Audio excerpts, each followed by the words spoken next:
নমস্কার বন্ধুরা, welcome to my channel Medicare SD. আজ আমি আলোচনা করব টেলমা 40 মিলিগ্রাম ট্যাবলেট সম্পর্কে।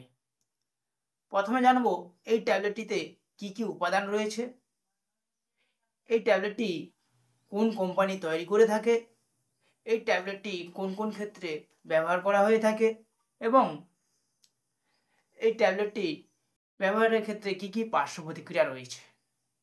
সো ফ্রেন্ড, প্রথমে জানবো এই ট্যাবলেটটিতে কি কি উপাদান রয়েছে।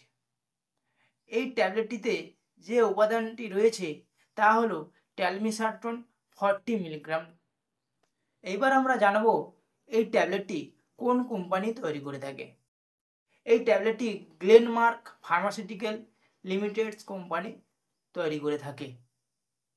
কোম্পানি এই ট্যাবলেটটি 30টায় পাতা করে থাকে। এই ট্যাবলেটটি মার্কেটে বিভিন্ন নামে বিভিন্ন কোম্পানির পাওয়া যায়, তবে সব কোম্পানির ট্যাবলেটে এই টেলমিসার্টন 40 মিলিগ্রাম উপাদানটি রয়েছে। এইবার আমরা জানব এই ট্যাবলেটটি কি কি ক্ষেত্রে ব্যবহার করা হয়ে থাকে। এই ট্যাবলেটটি সাধারণত উচ্চ রক্তচাপ কমাতে ব্যবহৃত হয় এবং প্রাপ্তবয়স্কদের হার্ট অ্যাটাক ও স্ট্রোকের ঝুঁকি কমাতে ব্যবহৃত হয়। যাদের কিডনি ও লিভারের সমস্যা রয়েছে এবং গর্ভবতী মায়েদের ক্ষেত্রে যারা বাচ্চাদের বুকের দুধ পান করান, তাদেরকে বলবো আমি এই ট্যাবলেটটি ডাক্তারের পরামর্শ অনুযায়ী সেবন করবেন।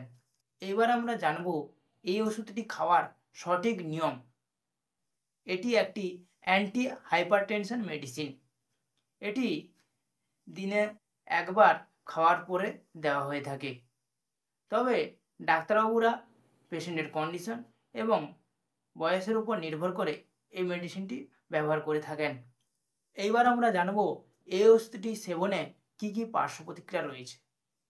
এই ওষুধটি সেবনে যে পার্শ্ব প্রতিক্রিয়াগুলি দেখা যায় তা হলো মাথা ব্যথা, মাথা ঘোরা, পেটের ব্যথা, ডায়রিয়া, বমি ভাব ইত্যাদি হতে পারে। এগুলো ছাড়াও যদি অন্য কোনো সমস্যা হয়ে থাকে তবে এই ট্যাবলেটটি বন্ধ করে আপনি আপনার ডাক্তারের সাথে পরামর্শ করবেন। সো ফ্রেন্ড, আজ এই পর্যন্ত। আমার এই ভিডিওটি যদি ভালো লেগে থাকে তবে অবশ্যই চ্যানেলটিকে সাবস্ক্রাইব করে পাশে থাকবেন এবং মেডিসিন সম্পর্কে কিছু জানার থাকলে কমেন্টে জানাবেন। সো ফ্রেন্ড, শেষ পর্যন্ত ভিডিওটি দেখার জন্য অসংখ্য ধন্যবাদ।